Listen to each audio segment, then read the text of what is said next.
ஜய ஜய சங்கர ஹர ஹர சங்கர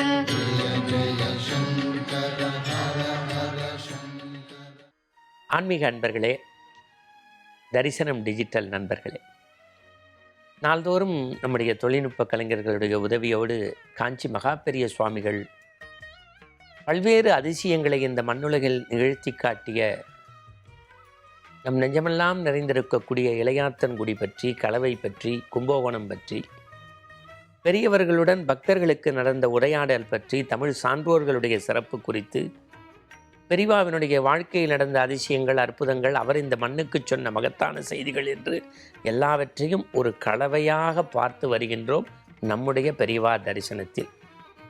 இன்றைய தினம் அன்புக்கு அடைக்கும் தாள், அன்புக்கு அடைக்கும் தாள். பொதுவாக நம்ம திருக்குறளில் படிக்கிறோம், அன்பில்லார் எல்லாம் தமக்குரியார், அன்புடையார் என்பும் உரியர் பிறருக்கு. என்பில் அதனை வெயில் போல காயுமே, அன்பில் அதனை அறம் அப்படின்னு.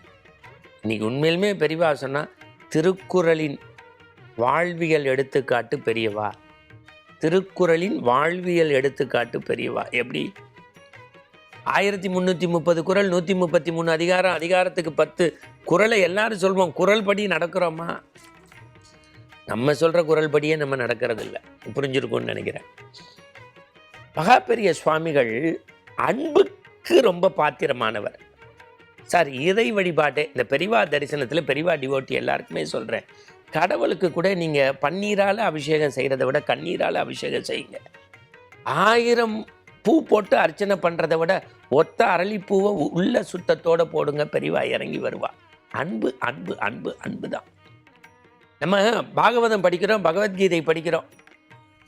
கண்ண பரமாத்மா அஸ்தினாபுரத்தில் பீஷ்மாச்சாரி, துரோணாச்சாரி, கிருபாச்சாரி வீட்டுக்கு போல, ஏழை உஞ்சவர்த்தி பிராமண விதுரன் வீட்டில் போய் உப்பு கஞ்சி குடித்தான். ஏன்? அந்த அன்புக்கு அவன் அடிமை.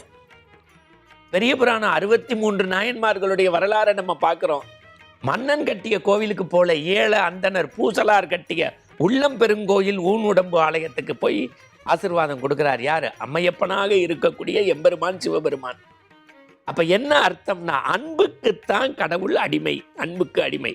இந்த செய்தி அப்படியே வச்சுங்க. இப்போ பெரியவாளுக்கு பலதரப்பட்ட பக்தர்கள் இருக்காங்க.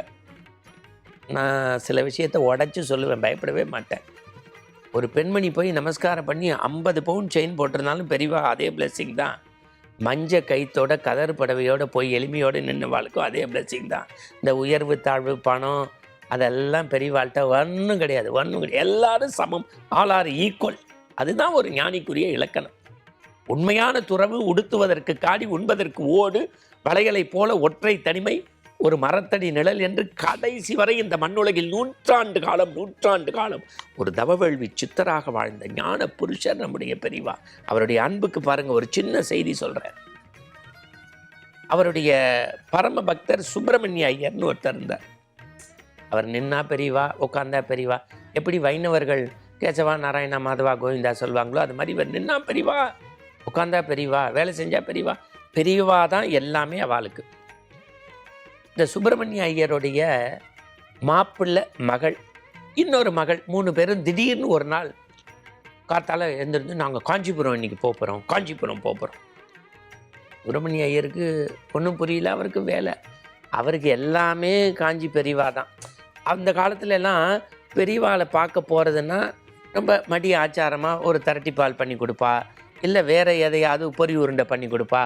இது எல்லாம் என்னென்னலாம் பெரியவாளுக்கு தேவையோ இல்லை மடத்துக்கு தேவையோ அதை வாங்கி வச்சு கொடுப்பா. படங்கள் கூடையோடு கொடுத்து விடுவா, வேதம் படிக்கிற குழந்தைகளுக்கு கொடுப்பாள். இப்படி அவளுக்கு பிடிச்சதை செய்வாள்.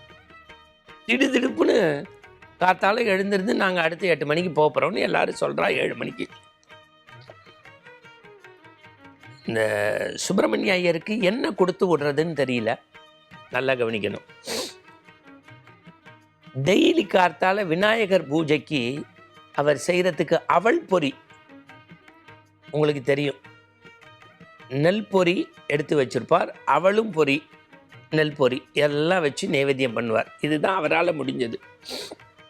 அது ரொம்ப குளித்து சுத்தபத்தமாக அதை பார்த்து மடி ஆச்சாரமாக பண்ணக்கூடியவர். திடுதிடுப்புன்னு மாப்பிள்ளையும் பொண்ணு இன்னொரு பொண்ணை கூட்டின்னு போகிறேன்னொன்னே டக்குன்னு ஒரு கவரில் போட்டு இதையெல்லாம் ரெடி பண்ணி இதை பெரியவாளுக்கு சமர்ப்பிச்சிருங்கோன்ட்டு அவர் கிளம்பி வேறு வேலையாக போயிட்டார். வாங்கி வச்ச போது ஒரு ஒரு அசால்ட்டு. ஏன்னா சுப்பிரமணிய ஐயர் பெரியவாளுடைய பரம பக்தர் பித்தர். இவா காஞ்சிபுரத்துக்கு போகிறோம், இந்த அவள் பொரியை தான் பெரியவா ரொம்ப வாங்கிக்க போகிறாளான்னு மனசில் நினைப்பு. மனித இயல்பு தானே. அதை வாங்கி வச்ச போது கொஞ்சம் முன்ன பின்ன வச்சுட்டா கீழே கொட்டி எடுத்து அப்படி மண்ணுங்கன்னுமா அள்ளி எடுத்து வச்சுன்னு போயிட்டா. பெரியவா எங்கே இருக்கா? காஞ்சிபுரத்தில் தேனம்பாக்கத்தில் முகாமிட்டிருக்கா. நீங்கள் வாழ்க்கையில் ஒரு தடவையாவது பெரியவா பக்தர்கள் போய் பார்க்க வேண்டிய இடம் தேனம்பாக்கம். அந்த ஒரு கோவில் பராமரிப்பு, ஒரு வேத பாடசாலை, நித்தியப்படி பூஜை, அனுஷ பூஜை, பிரதோஷ பூஜை எல்லாம் எப்படி வர்றவர்களுக்கு, உண்மையான பக்தர்களுக்கு எப்படி அன்னதானம், இதெல்லாம் பார்த்து கண்ணில் ஒத்திக்கக்கூடிய ஒரு இடம் தேனம்பாக்கம். அது அப்படியே இருக்கட்டும். ஒவ்வொருத்தரும் அங்கே வணக்கத்துக்குரியவர்கள்.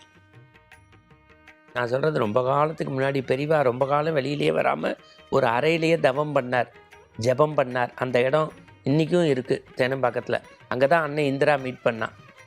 நீங்கள் பார்க்கலாம். அந்த அறைக்குள்ளே இருந்துட்டு பெரியவா ஒரு பிள்ளையார் கோவில் வைக்க சொன்னான். இப்போ அதை பிரமாதமாக தங்க விக்கிரகம்லாம் போட்டு அந்த வினை தீர்க்கும் விநாயகருக்கு, காரியசக்தி விநாயகருக்கு நினச்சதெல்லாம் கைகூடக்கூடிய அந்த யானை கொம்பனுக்கு 5 தேங்காய் வச்சு இப்போ வழிபடுறா எல்லாரும். அப்போ சாதாரண ஒரு கருங்கல் விநாயகர் சிலை அந்த இடத்துல. பெரியவாளை பார்க்க நிறைய டிவோட்டீஸ் வந்திருக்கா. இந்த சுப்பிரமணிய ஐயருடைய மாப்பிள்ளை பொண்ணு எல்லாரும் பின்னாடி நின்றுட்டுருக்கா. அந்த வாழ்லாம் கூட கூடியா பழம், என்னென்னமோ பிரசாதம். வா எட்டி எட்டி பார்த்துட்டு மனசுக்குள்ளே ஒரு சஞ்சலம். ஆமாம் இந்த பொறி பொட்டலம், ஆமாம் இந்த பொறி பொட்டலம் அப்படின்னு அச்சார் பாருங்க பெரியவர். வந்திருக்க ஜனங்களுக்கு ஒரு விண்ணப்பம். நிறைய பழம், புஷ்பம், என்னென்னமோ எல்லாரும் வாங்கிட்டு வந்திருக்கேன். இன்னைக்கு சங்கடகர சதுர்த்தி. பிள்ளையாருக்கு நேவேத்தியம் பண்ண யாராவது பொறி அவள் கொண்டு வந்திருக்கலோ, பொறி அவள் கொண்டு வந்திருக்கலன்னு தான் அப்படி குப்புன்னு வேர்த்ததான். இந்த உடம்பெல்லாம் முத்து முத்து முத்து முத்தா வர்ற மாதிரி குப்புன்னு வேர்த்ததான் இந்த மாப்பிள்ளைக்கு. அட பாவி, நம்முடைய மாமனார் பெரியவாளுடைய எவ்வளவு பெரிய பரம பக்தர்னா காத்தால பொரியும் இதுவும் கொடுத்து விட்டார். நூற்றுக்கணக்கான ஜனங்கள் பூவை கொண்டு வந்திருக்கா, பாலை, தேனை, பன்னீரை கொண்டு வந்திருக்கா, பழங்கள் கொண்டு வந்திருக்கா.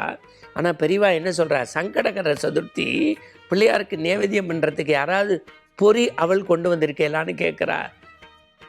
இது பிள்ளையாருக்கு கேட்கல, எனக்கு உணர்த்தி என் மாமனாருடைய பக்தி ஸ்ரத்தையை எனக்கு காட்டுறார். டே, உங்களுடைய ஆடம்பரத்துக்கெல்லாம் நான் அடிபணிய மாட்டேன், உங்களுடைய ஆடம்பரத்துக்கெல்லாம் நான் அடிபணிய மாட்டேன். ஏழை தொண்டன் சுப்பிரமணிய ஐயருடைய பொறி பொட்டுக்கல்ல அவள் இருக்கு பாரு, அது எனக்கு ஆத்மார்த்தம். இப்போ நீங்கள் அப்படியே பாரதத்துக்குள்ளே வாங்க. கண்ணன் ஏன் விதுரன் குடிசையில் போய் உப்பு கஞ்சி குடித்தான்? ஏன் குசேலருடைய அவளை ஒரு இடத்துல சாப்பிட்டான்னு நம்ம படிக்கிறோமே பக்தி இலக்கியத்தில். பூசலாருடைய உள்ள கோவிலில் எம்பெருமான் போனான்னா கடவுள் அன்புக்குத்தான் அடிமைங்கிறத அந்த சர்வேஸ்வரனுடைய வடிவமாக இருக்கக்கூடிய பெரியவா ஒவ்வொரு பக்தர் வாழ்க்கையிலையும் நிரூபிச்சிருக்கார். நம்ம வாழ்க்கையிலையும் நிரூபிப்பார். மீண்டும் நாளை தொடரும் பெரியவா தரிசனம். ஜெய சங்கர ஹர ஹர சங்கர.